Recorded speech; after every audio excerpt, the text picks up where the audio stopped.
So this country is filled with stories of people of African heritage. And so what are the relationships?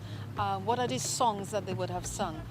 What are the challenges that they would have faced? So African civilization is rich and old and deep.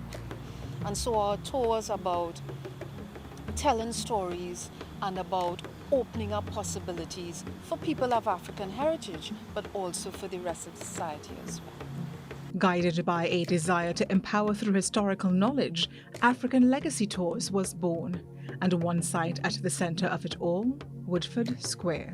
So an important site is where we are sitting right now, which is Woodford Square. During the Black Power Revolution in the 1970s, Woodford Square was a place of extreme interest and focus and power. So you had some of the major names in the movement like Makandal Dagger, Clive Nunes, Kafra Kambon and so on, who would come and they would deliver speeches at the bandstand. And understanding the other side of history explains why, more than 100 years after slavery was abolished locally, those of African heritage were still agitating for a better life, better treatment and equity. Also, Woodford Square has a sad history.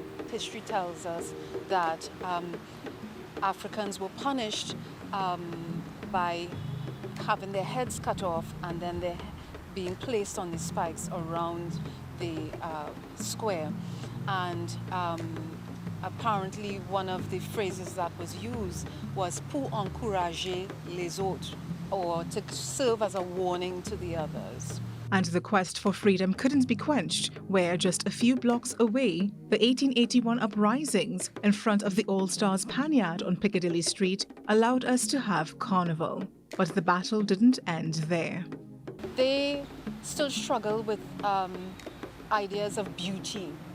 They still struggle with ideas of personhood, with knowledge about who you are. There are a lot of gaps in the way that people of African heritage see themselves. And we can take that, we can extend that into the violence, into the schools, the problems that we are facing.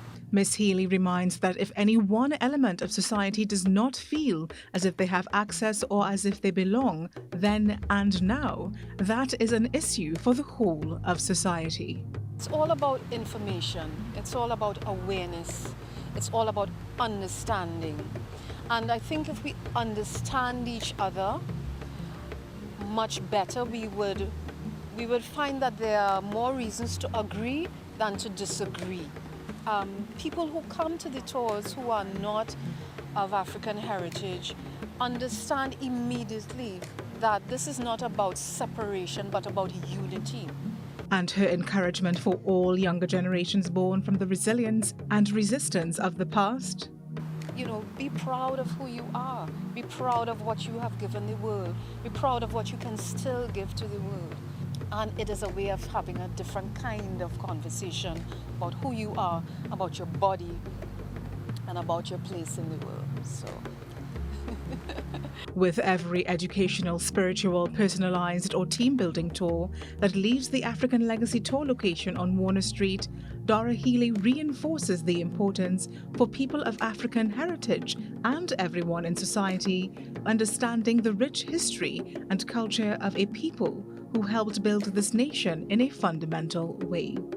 I am Stacia Yearwood for TTT News, urging you to live for local.